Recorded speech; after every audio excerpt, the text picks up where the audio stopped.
श्री शिवाय नमस्तुभय। दोस्तों, जैसा कि आप सभी लोग जानते हैं कि 14 अप्रैल 2026 यानी मंगलवार को पड़ रही है वैशाख महीने की शुक्ल पक्ष द्वादशी तिथि। और दोस्तों, यह वह तिथि है जो वैशाख महीने में पड़ने वाली सबसे बड़ी तिथि है, क्योंकि यह मंगलवार के दिन पड़ रही है और इसीलिए दोस्तों इसका बहुत ही बड़ा और विशेष महत्व होता है। पूज्य गुरुजी ने कहा है कि अगर कभी भी मौका लग जाए और वैशाख महीने की द्वादशी तिथि मंगलवार को पड़ जाए तो आप लोगों को 7 काली मिर्च के दाने वाला उपाय तो अवश्य ही करना चाहिए। इन काल दोनों का संयोग बहुत कम आता है और इसी के साथ में गुरुजी ने अपनी शिव पुराण कथा में बताया है कि इस दिन आपको 7 काली मिर्च के दाने वाला उपाय तो आपको अवश्य ही करना चाहिए, क्योंकि ऐसा दिन पूरे साल में सिर्फ एक ही बार आता है। और दोस्तों, आप सभी लोग जानते हो कि मंगलवार द्वादशी तिथि का अगर सबसे बड़ा कोई उपाय है तो 7 काली मिर्च के दाने वाला उपाय है। तो दोस्तों, इस मंगलवार द्वादशी तिथि के दिन आप लोगों को इस 7 काली मिर्च के दाने वाला उपाय को जरूर करना है। बहुत सारे लोगों ने इस उपाय को ना किया हो, मतलब पूरा साल निकल गया, उन्होंने किसी भी दिन इस 7 काली मिर्च के दाने वाला उपाय को ना किया हो। पर दोस्तों, आपके पास एक आखिरी मौका बचा हुआ है, जो कि 14 अप्रैल मंगलवार द्वादशी तिथि के दिन है। तो इस दिन आप लोगों को इस वाले उपाय को जरूर कर लेना है। भले ही आपने पूरे महीने भर इस उपाय को न किया हो, पर अगर आपने इस वैशाख महीने के मंगलवार द्वादशी तिथि के दिन अगर इस वाले उपाय को कर लिया तो आपको इस उपाय को करने का वह फल मिलेगा जिसकी आपने कभी कल्पना भी नहीं करी होगी। इसीलिए आप लोग इस वाले उपाय को एक बार जरूर कर लेना है, ताकि आप लोगों के हाथ से यह मौका ना जा सके और आपको इस उपाय को करने का फल मिल सके। दोस्तों, यह उपाय पंडित जी ने अपनी अभी की ही श्री शिव महापुराण की कथा में बताया है, जिस उपाय को आज हम आपको बहुत अच्छे से समझाने वाले हैं। इस वीडियो को देखने के बाद इस उपाय को समझने के लिए आपको कोई और वीडियो को देखने की जरूरत नहीं पड़ेगी। तो चलिए दोस्तों, उपाय को शुरू करते हैं। देखिए, यह इस वैशाख महीने के मंगलवार द्वादशी तिथि के दिन यह इतना खास होता है, इतना महत्वपूर्ण होता है।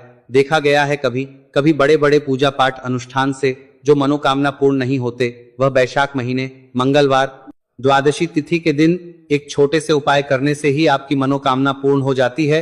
और बहुत सारे लोगों ने इस उपाय को किया भी है और उनको इस उपाय को करने का फल भी जरूर मिला है।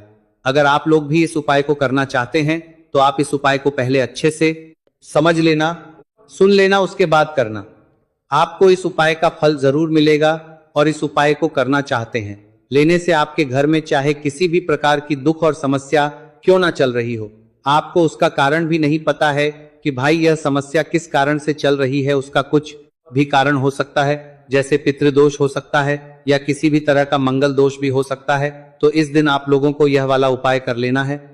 यह एक ऐसा उपाय है जिस उपाय को अगर किसी विशेष दिन पर किया जाए तो भाई उस विशेष दिन का जो है वह तो हमें मिलता ही मिलता है, पर हमने उस दिन पर इस उपाय को किया है तो हमें उससे भी बड़ा फल मिलता है और फल बहुत जल्दी मिलता है, क्योंकि आप इस बहुत ही बड़े और विशेष दिन पर कर रहे हो। तो चलिए अब उपाय के बारे में बात करते हैं, लेकिन उससे पहले आप लोगों को यह जानना आवश्यक है कि आखिर यह उपाय किस समय करना है, किसको करना है और कैसे करना है। तो चलिए हम आगे आपको वीडियो में एक एक करके बता देते हैं। लेकिन उससे पहले अगर आप लोग हमारे चैनल पर पहली बार आए हैं या फिर मेरी आवाज आज पहली बार सुन रहे हैं तो हमारे चैनल को सब्सक्राइब जरूर कर लेना और इस वीडियो को लाइक करके कमेंट बॉक्स में श्री शिवाय नमस्तुभयम हर हर महादेव जरूर टाइप कर देना। तो दोस्तों, इस 7 काली मिर्च के दाने वाला उपाय को हमें इस मंगलवार द्वादशी तिथि के दिन कैसे करना है, किसको करना है, किस समय करना है और कहां पर करना है, ये सारे सवालों के जवाब आपको इस वीडियो में मिल जाएंगे। और जो ये वीडियो देखेगा भाई, उसको 7 काली मिर्च के दाने वाला उपाय जरूर करना चाहिए, क्योंकि इस दिन एक काली मिर्च के दाने का भी बहुत ही बड़ा और विशेष महत्व होता है। और जब बात आ जाए काली मिर्च के दाने वाला उपाय की, तो यह वीडियो में 7 काली मिर्च के दाने वाला उपाय की तो यह सोने पर सुहागा वाली बात हो जाती है और यह एक बहुत ही बड़ा उपाय हो जाता है इस मंगलवार द्वादशी तिथि का। तो अब दोस्तों, इस 7 काली मिर्च के दाने वाला उपाय, काली मिर्च के दाने वाला उपाय को आखिर करना किसको है, सबसे पहले हम लोग वह बात जान लेते हैं। तो देखो, घर की जो बड़ी माताएं बहनें होती हैं, उन माताओं बहनों में से कोई भी एक बड़ी माता बहन इस वाले उपाय को कर सकती है। और दोस्तों, अगर आप चाहे तो अपने घर में से सभी सदस्यों को भी इस उपाय को करवा सकते हैं। अगर किसी व्यक्ति खुद की कोई मनोकामना है खुद की कोई दुख और परेशानी है जो कि वह अपने लिए ही करना चाहता है, इस वाले उपाय को तो वह खुद अपने लिए भी कर सकता है। बाकी अगर कोई घर में से ऐसा है जो कि अपने पूरे घर परिवार की सुख और शांति के लिए यह वाला उपाय करना चाहता है, तो भाई वह भी करना चाहता है, सकता है, उसमें भी कोई दिक्कत वाली बात नहीं है। कहने का मतलब यह है कि इस उपाय को हर एक सदस्य भी कर सकता है और पूरे घर परिवार के सदस्य के लिए घर की बड़ी माताओं बहनों में से कोई एक माता बहन भी कर सकती है। माताएं बहनें में उपस्थित ना हो या वो यह वाला उपाय ना कर पा रही हो, तो फिर घर का कोई बड़ा सदस्य भी इस 7 काली मिर्च के दाने वाला उपाय को कर सकता है, चाहे फिर वह पुरुष ही क्यों ना हो, उसमें कोई भी दिक्कत वाली बात नहीं है। अब दोस्तों, जो अगला प्रश्न निकल कर आता है वह यह आता है इस उपाय को लेकर कि आखिर इस उपाय को हमें किस समय करना है, सुबह के समय करना है कि शाम के समय करना है। तो देखो, इस वाले उपाय को आप लोग सुबह के भी कर सकते हो और शाम के समय प्रदोष काल में भी कर सकते हो। अब अगर आप पूछो कि भाई साहब सबसे उत्तम समय कौन सा रहेगा इस 7 काली मिर्च के दाने वाला उपाय को करने का, तो हम आपसे बस यही कहेंगे कि इस उपाय को आप सुबह के समय करेंगे तो ज्यादा बेहतर होगा। बाकी अगर प्रदोष काल शाम के समय भी करेंगे तो भी अच्छा होगा, उसमें कोई भी दिक्कत वाली बात नहीं है। तो अब दोस्तों, जो अगली सबसे बड़ी और महत्वपूर्ण बात आती है वो यह आती है कि सुबह अगर हम उपाय को करेंगे तो हमें कितने बजे से लेकर कितने बजे तक बीच में करना है, और शाम के समय प्रदोष काल में करेंगे तो हमें कितने बजे से लेकर कितने बजे के बीच में करना है। तो देखो, सुबह जितनी जल्दी हो सके आप उपाय को करने की कोशिश करना। बाकी अगर किसी कारणवश लेट भी हो जाओ, थोड़ी देर भी हो जाए, तो 10 या 11:00 बजे तक भी आप उपाय कर लेना, पर 12:00 बजे से ज्यादा देरी ना हो, ठीक है, इस बात का ध्यान रखना। उसके बाद में दोस्तों, अगर शाम के समय प्रदोष काल की बात करें, प्रदोष काल का जो है होता है वह शाम के 6:00 बजे से शुरू हो जाता है। मतलब शाम के 6:00 बजे से लेकर 7:00 बजे के बीच का जो समय होता है, यह समय प्रदोष काल का समय होता है। तो आप इस उपाय को 7 या 8:00 बजे के बीच में भी कर सकते हो। मतलब शाम के 6:00 बजे से रात 8:00 बजे के बीच में आप कभी भी इस वाले उपाय को कर सकते हो, उसमें कोई भी दिक्कत वाली बात नहीं है। देखिए, मंगलवार का जो दिन है ये कर्म फलदत्ता, यानी व्यक्ति को उसके कर्मों के उसे फल देने का काम शनिदेव के हाथ में ही होता है। तो मंगलवार का दिन शनिदेव को समर्पित होता है और इन्हें यदि कोई प्रसन्न कर लेता है, वह अपने जीवन के सारे कष्टों को, सारे दुखों को जल्दी से जल्दी दूर कर लेता है। विशेषकर अगर आप काली मिर्च का उपाय करते हैं तो कुंडली में चाहे शनि की 7.5 चल रही हो, शनि ढैया चल रही हो, आप शनि की कितनी भी बड़ी महादशा से परेशान क्यों ना हो, काली मिर्च का यह उपाय आपको बता दें कि शनि का जो प्रकोप है उसे तुरंत शांत करता है और आपकी जीवन की समस्याएं हैं उन्हें भी दूर करता है। चाहे वह सब समस्याएं पैसे की हैं, स्वास्थ्य की हैं, घर में बीमारियां हैं, क्योंकि शनि की 7.5 या शनि ढैया चल रही होती है तो घर में बीमारियां भी प्रवेश कर जाती हैं। और काली मिर्च का जो उपाय हम आपके लिए लेकर आए हैं यह आपके जीवन से बीमारियों को भी दूर करेगा, क्योंकि इस उपाय से सीधे आप शनि देव को प्रसन्न कर लेंगे। तो चलिए बात कर लेते हैं कौन सा उपाय है, किस तरह से 7 काली मिर्च आपको जलानी है और उपाय को कैसे करना है। तो देखिए, सबसे पहले आपको बता दें कि आपको 7 साबुत काली मिर्च यहाँ पर लेनी है। 7 काली मिर्च जो आप लेंगे वो टूटी हुई ना हो, खंडित ना हो। एक लेना है कपूर का टुकड़ा या कपूर की छोटी सी टिकियां। अब यह दोनों चीजें आपको मिट्टी के दीपक में रख लेना है और आप घर में किसी भी स्थान पर बैठकर इस 7 काली मिर्च और एक कपूर को घर में किसी भी स्थान पर बैठकर आपको जलाना है और शनि देव का मंत्र आपको यहाँ पर 11 बार बोलना है। जलाने के साथ जब आप जला देंगे उसी समय आपको बोलना है 11 बार। तो मंत्र कौन सा है? ओम शंख शशाराय नमः, ओम शंख शनशाराय नमः। शनिदेव का सबसे पावरफुल, सबसे शक्तिशाली मंत्र, यह मंत्र वही है जिससे शनिदेव तुरंत प्रसन्न होते हैं। उस पर भी आपने काली मिर्च और कपूर को जलाया है, तो इस उपाय को करने से तुरंत शनिदेव इसका फल आपको देते हैं। शनि की जो भी पीड़ाएं हैं वह भी शांत होती हैं और धन से जुड़ी समस्याएं तुरंत आपके जीवन से, आपके घर से दूर होती हैं। देखिए, शनिदेव जब किसी को देते हैं, ना चाहे वो सुख हो दुख हो, वह बहुत ज्यादा देते हैं। अब व्यक्ति के जीवन में जब दुख आते हैं तो हर तरफ से दुख आते हैं, और अगर एक बार शनि किसी से प्रसन्न हो जाते हैं तो सुख धन पैसा इतना देते हैं कि व्यक्ति संभाल नहीं पाता है। और जिस व्यक्ति ने शनिदेव और हनुमान जी को 2026 में प्रसन्न कर लिया, आने वाली पीढ़ियां भी उसकी धन में खेलेंगी। यह बात बिल्कुल सही है। तो बिल्कुल सच्ची श्रद्धा से यह उपाय करिए। शनि देव के ऊपर विश्वास करके यह उपाय करिए, फिर देखिए शनि देव कैसे प्रसन्न होते हैं। तो चलिए बात कर लेते हैं अब दूसरे उपाय की, जो कि शनि से ही जुड़ा हुआ है और मनोकामना पूर्ति के लिए भी है, और शनि की पीड़ा को भी यह उपाय शांत करता है। तो देखिए, आपको बता दें कि शनि देव को सरसों का तेल बहुत प्रिय है। एक बार जब शनि देव के पूरे शरीर पर बहुत घाव हो गए थे, तब संकट मोचन हनुमान जी ने उनके कष्टों को दूर करने के लिए, उनके घाव में राहत देने के लिए, आराम देने के लिए उनके घाव पर सरसों का तेल ही लगाया था, और तब शनिदेव को बहुत ज्यादा आराम मिला था। उस सरसों इसीलिए जब आप मंगलवार के दिन सरसों का तेल शनिदेव के मंदिर में जाकर उन्हें अर्पित कर देते हैं। अर्पित कैसे करना होता है? उनके चरणों में आपको सरसों का तेल चढ़ाना होता है, या फिर उनकी मूर्ति पर भी आप सरसों का तेल चढ़ा सकते हैं। मूर्ति है, कोई शिला है आपके घर के आसपास शनिदेव की, वहां पर जाइए और थोड़ा सा सरसों का तेल ले जाइए और शनिदेव को यह तेल चढ़ाए। कि दिन का उपाय है, सुबह या शाम किसी भी कर लीजिए, और शनिदेव से अपनी मनोकामना यहाँ पर आपको कहनी है। एक चीज बिल्कुल ध्यान रखनी है कि शनिदेव की आंखों में आपको यहाँ पर नहीं देखना है, उनके चरणों की तरफ देखते हुए आपको अपनी मनोकामना, अपनी इच्छा और अपनी विश को कहना है। तो 3 से 4 मंगलवार आप यह उपाय करें, उपाय आपके लिए और अधिक सर्वोत्तम होता है। तो यदि आपको प्रदोष काल के समय में मिल जाता है तो फिर आप प्रदोष काल में भी कर सकते हैं, या फिर आप पूरे ही दिन में किसी भी समय इस उपाय को कर सकते हैं। शिव मंदिर पहुंचने के बाद सबसे पहले तो आपको दक्षिण दिशा में बैठ जाना है, उत्तर दिशा की तरफ आपको अपना मुख कर लेना है।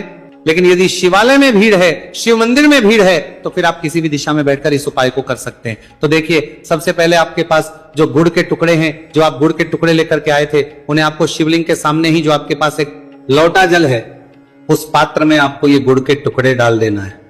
इसी के साथ में आप जो चने की दाल लेकर के थे, चाहे आप 7 चने की दाल लेकर के आए हैं, 11, 21 जितने भी आप चने की दाल लेकर के आए हैं, इस चने की दाल के ऊपर आपको जो आपके पास गुड़ वाला जल आपने तैयार किया है, इसमें से थोड़ा सा जल आपको इस चने की दाल पर डाल लेना है। अब देखिए, आपके पास जो गुड़ वाला जल है, इसमें से सबसे पहले थोड़ा सा जल आपको श्री गणेश जी वाले स्थान पर समर्पित कर देना है। श्री शिवाय नमस्तु भयम इस मंत्र का जाप करते हुए फिर थोड़ा सा जल आपको श्री कार्तिकेय जी वाले स्थान पर समर्पित करना है।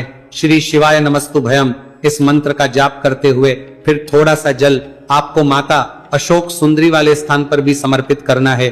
श्री शिवाय नमस्तु भयम इस मंत्र का जाप करते हुए फिर थोड़ा सा जल आपको माता पार्वती के हस्त कमल पर समर्पित करना है, और आपको श्री शिवाय नमस्तु भयम इस मंत्र का जाप कर लेना है।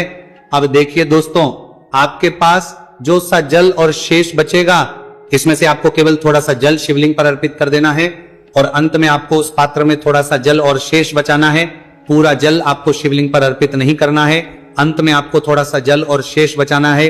अब देखिए, आप जितनी भी चने की दाल लेकर के आए हैं, अगर आप 7 चने की दाल लेकर के आए हैं, तो आपको 7 बार श्री शिवाय नमस्तु भयम इस मंत्र का स्मरण कर ले।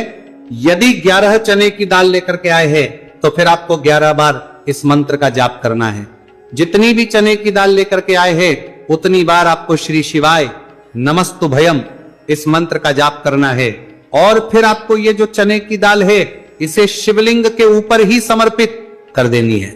लेकिन आपको ये चने की दाल बृहस्पतिश्वर महादेव का स्मरण करते हुए ही शिवलिंग पर अर्पित कर देनी है, और आपको अपनी मनोकामना को भी बोल देनी है। आप जो भी मनोकामना है, चाहे वो धन प्राप्ति को लेकर हो, नौकरी से संबंधित हो, विवाह से संबंधित हो, या फिर आपके मकान जमीन जायदाद से संबंधित हो, चाहे ग्राहक क्लेश से संबंधित हो, या फिर किसी भी प्रकार की जो मनोकामना है, उसे आपको बृहस्पतिश्वर महादेव से परिपूर्ण करने की प्रार्थना कर लेनी है। और इसके बाद आपके पास जो पात्र के अंदर थोड़ा सा से जल और बचा हुआ था, इसे भी आपको धीरे धीरे भगवान शिव की पर ही अर्पित कर देना होगा। श्री शिवाय नमस्तु भयम इस मंत्र का जाप करते हुए पूज्य गुरु जी कहते हैं कि वैशाख महीने का मंगलवार द्वादशी तिथि को जो भी व्यक्ति इस प्रकार से ये चमत्कारिक उपाय कर लेता है, तो उसकी जो मनोकामना है वह भगवान लक्ष्मी नारायण की कृपा से तथा महादेव की कृपा से बहुत ही जल्द परिपूर्ण हो जाती है। बात करते हैं अगले उपाय की। देखो, इस उपाय के लिए आपको मात्र 2 लौंग लेनी होगी, या कि आपको लौंग का जोड़ा लेना है। 2 फूल वाली आपको लौंग लेनी है लौंग का जोड़ा, कहीं से भी खंडित नहीं होना चाहिए, इस बात का ध्यान रखें। इसी के साथ में आपको लेना होगा लाल चंदन का पाउडर। देखिए, यदि आपके पास लाल चंदन की लकड़ी है तो उसे घिसकर भी आप चंदन के रूप में प्रयोग कर सकते हैं। यदि पाउडर है तो उसका भी आप अपने उपाय के लिए प्रयोग कर सकते हैं। देखिए, चंदन जो है वो तेज का प्रतीक माना गया है और साथ ही साथ जीवन के अंधकार को दूर करने का प्रतीक माना गया है। अब इसी के साथ में आपको मात्र एक तांबे के पात्र के अंदर शुद्ध जल लेना होगा अपने घर से। अब दोस्तों, ये तीनों सामग्री लेकर के सीधे आपको पहुंच जाना होगा भगवान शिव के मंदिर में। देखिए, इसी के साथ में आपको एक गोल बाती का दीपक भी लेना होगा।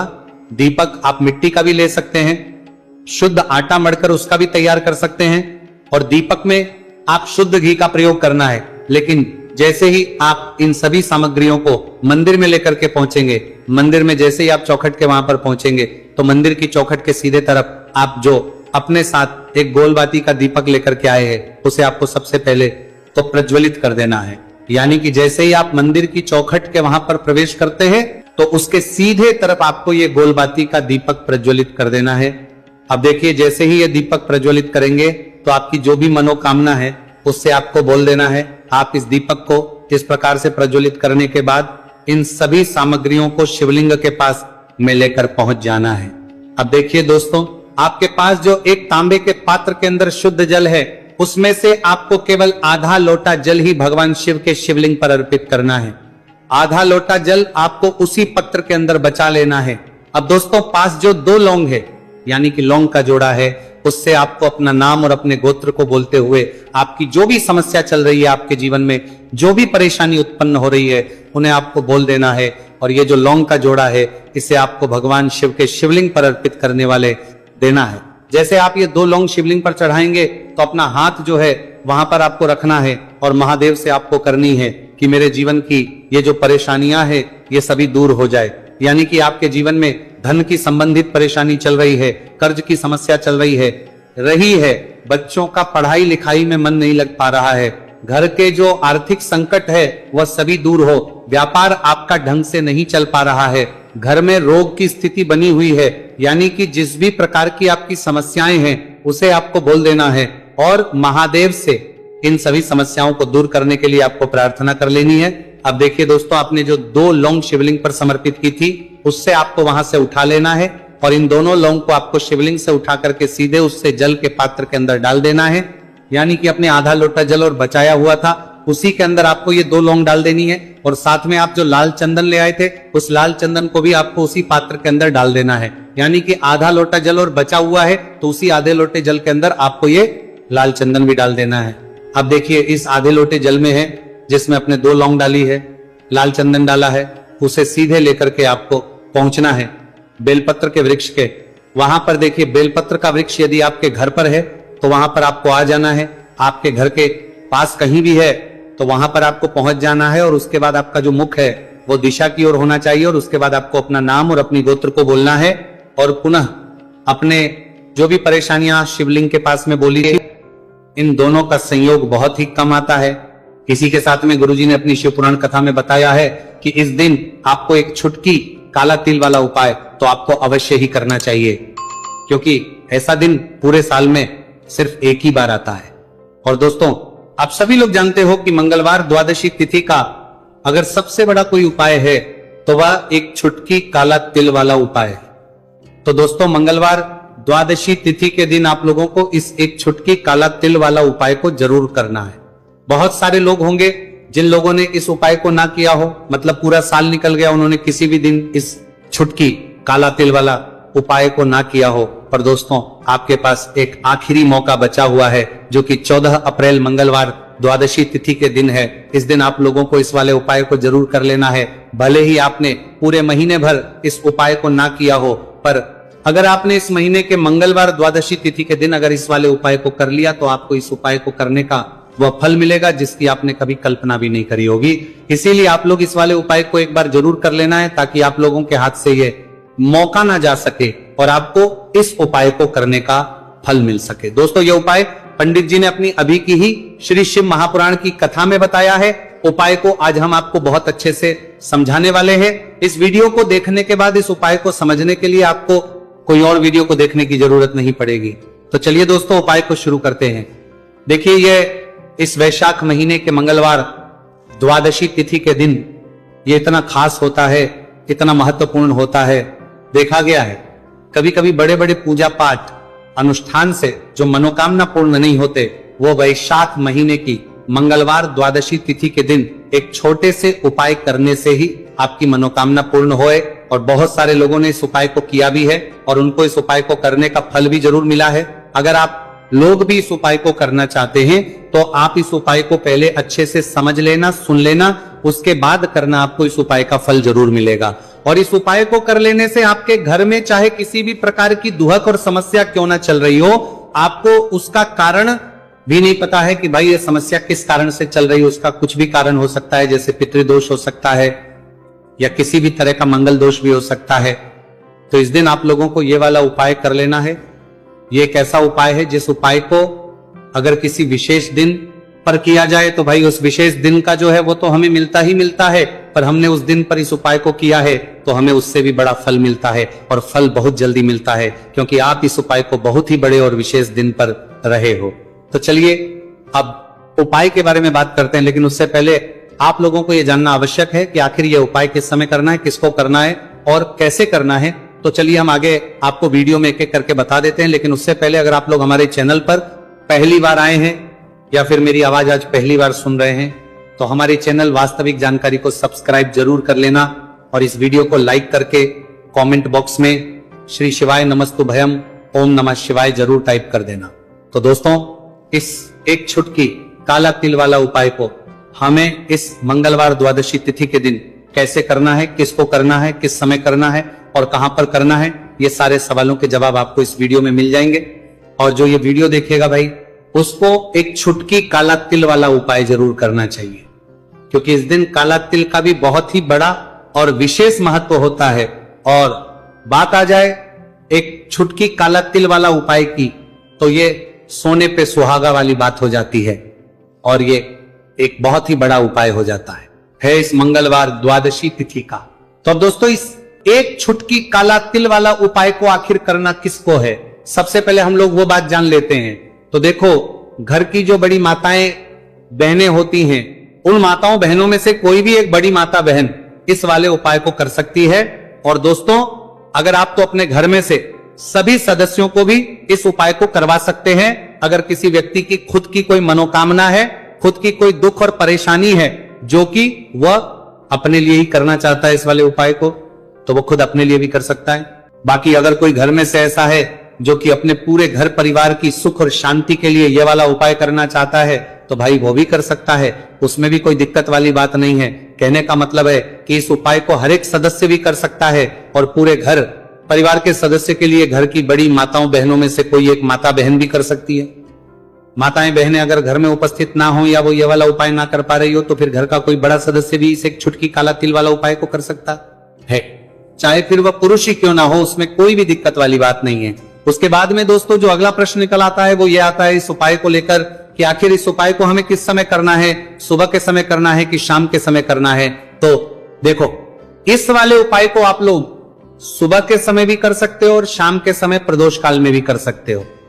अब अगर आप पूछो कि भाई सब सबसे उत्तम समय कौन सा रहेगा इस एक छुटकी काला तिल वाला उपाय को करने का, तो हम आपसे बस यही कहेंगे कि इस उपाय को आप सुबह के समय करेंगे तो ज्यादा बेहतर होगा। बाकी अगर प्रदोष काल शाम के समय भी करेंगे तो भी अच्छा होगा, उसमें कोई भी दिक्कत वाली बात नहीं है। तो अब दोस्तों जो अगली सबसे बड़ी और महत्वपूर्ण बात आती है वो ये आती है कि सुबह अगर हम उपाय को करेंगे तो हमें कितने बजे से लेकर कितने बजे तक के बीच में करना है, और शाम के समय प्रदोष काल में करेंगे तो हमें कितने बजे से लेकर कितने बजे के बीच में करना है। तो देखो सुबह जितनी जल्दी हो सके आप उपाय को करने की कोशिश करना कि अगर किसी कारणवश लेट भी हो जाओ, थोड़ी देर भी हो जाए तो 10 या 11 बजे तक भी आप उपाय कर लेना, पर 12 बजे से ज्यादा देरी ना हो, ठीक है, इस बात का ध्यान रखना। उसके बाद में दोस्तों अगर शाम के समय प्रदोष काल की बात करें, प्रदोष काल का जो समय है होता है वो शाम के 6 बजे से शुरू हो जाता है। मतलब शाम के 6 बजे से लेकर 7 बजे के बीच का जो समय होता है ये समय प्रदोष काल का समय होता है। तो आप उपाय को 7 या 8 बजे के बीच में भी कर सकते हो। मतलब शाम के 6 बजे से रात 8 बजे के बीच में आप कभी भी इस वाले उपाय को कर सकते हो, उसमें कोई भी दिक्कत वाली बात नहीं है। देखिए, यदि आपके जीवन में संकट बहुत ही अधिक चल रहे हो, समस्याएं बहुत ही अधिक चल रही हो, एक एक रूप खर्च करने आपको बस ओढ़ रहा है, भूमि से जुड़ी हुई कोई भी